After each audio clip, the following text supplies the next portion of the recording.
estimados estudiantes del tercero Vicente Huidobro.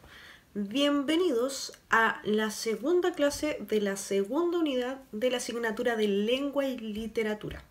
En esta ocasión vamos a continuar trabajando con el objetivo de la clase anterior, que era el OA1, que decía formular interpretaciones surgidas de sus análisis literarios. Es decir, vamos a continuar con lo que estábamos realizando en la clase anterior. ¿Se acuerdan que en la clase anterior ustedes tenían como tarea observar un cortometraje y leer un cuento? Y luego realizar un cuadro comparativo entre estas dos obras, fijarse en los recursos lingüísticos que estaban presentes en una, cuáles eran semejantes, cuáles no, y qué tipo de intertextualidad estaba presente en dichas obras. Bien, utilizando eso, nosotros vamos a pasar a la otra etapa de nuestra tarea, que consiste en construir, en formular una interpretación. Les cuento que esta interpretación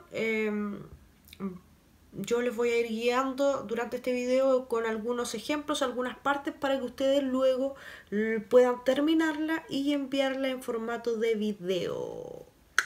Ok, tenemos que tener en cuenta que nuestro análisis va a estar basado en el uso de los recursos lingüísticos.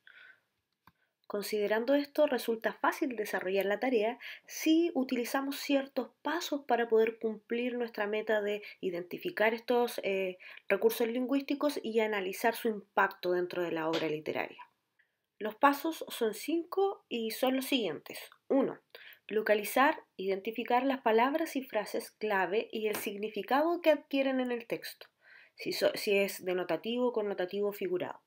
2. Analizar cómo esa elección de la palabra específica da forma al significado y tono del texto. 3. Analizar cómo las opciones de un autor sobre cómo estructurar el texto, ordenar los eventos dentro de él y manipular el tiempo crean efectos como misterio, tensión, sorpresa. 4. Analizar el punto de vista particular o la experiencia cultural reflejadas en una obra literaria. 5. Integrar los conocimientos e ideas. Ok, primero vamos a leer el primer párrafo del cuento El Otro, escrito por Jorge Luis Borges, que ustedes ya leyeron. Dice así: el hecho ocurrió el mes de febrero de 1969, al norte de Boston, en Cambridge. No lo escribí inmediatamente porque mi primer propósito fue olvidarlo, para no perder la razón. Ahora, en 1972, pienso que si lo escribo, los otros lo leerán como un cuento y, con los años, lo será tal vez para mí. Sé que fue casi atroz mientras duró y más aún durante las desveladas noches que lo siguieron. Ello no significa que su relato pueda conmover a un tercero. Lo primero que tenemos que tener en cuenta es que este es un cuento que pertenece al género narrativo, por lo cual es literatura, lo que significa que es ficción, es decir, producto de la invención de un escritor.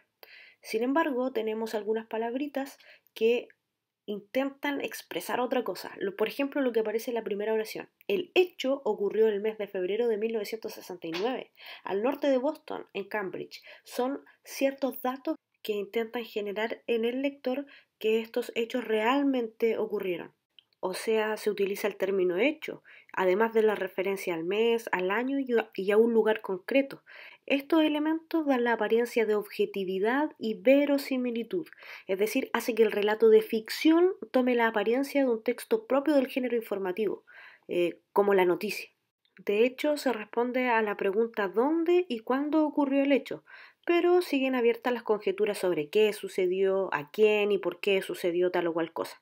De esta forma se plantea una intriga al lector y busca así involucrarlo en el relato. Tenemos aquí entonces la utilización de un lenguaje objetivo, en oposición a lo cargadamente subjetiva que es la segunda oración, que dice: no lo escribí inmediatamente porque mi primer propósito fue olvidarlo para no perder la razón. Esta oración muestra notorias marcas de subjetividad, ya que el narrador en primera persona es protagonista y advierte que el hecho generó en él miedo a la locura. Una oración más adelante, la de color verde, plantea el tema de la dificultad de distinguir el difuso límite entre el discurso objetivo y el subjetivo, es decir, la verdad objetiva versus la ficción subjetiva, ya que a 3 años del hecho, dice ahí, pienso que si lo escribo, los otros lo leerán como un cuento, y con los años lo será tal vez para mí.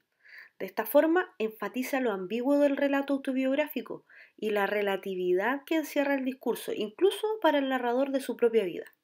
De esta forma, se destaca entonces cómo la elección de la palabra hecho se contrapone al término cuento y problematiza así la oposición entre el concepto de verdad versus el concepto de ficción. Nos podemos dar cuenta cómo el narrador manipula adrede el tiempo del relato.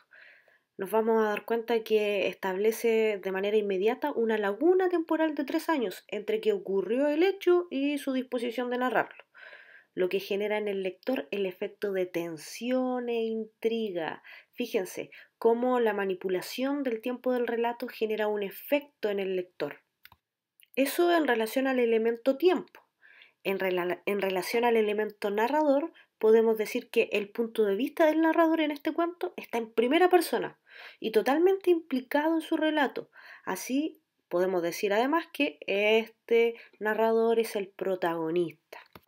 Ok, todo lo que acabamos de hacer recién, es decir, localizar una palabra, fijarnos y analizar cómo la elección de esta palabra genera un significado, un tono en el texto, analizar las opciones del autor en cuanto al tipo de tiempo y narrador utilizado, cómo genera esto un efecto en el lector, analizar además el punto de vista particular, todo lo que acabamos de realizar es lo que tú tienes que hacer de manera autónoma y grabarlo en un video y enviarlo al correo electrónico.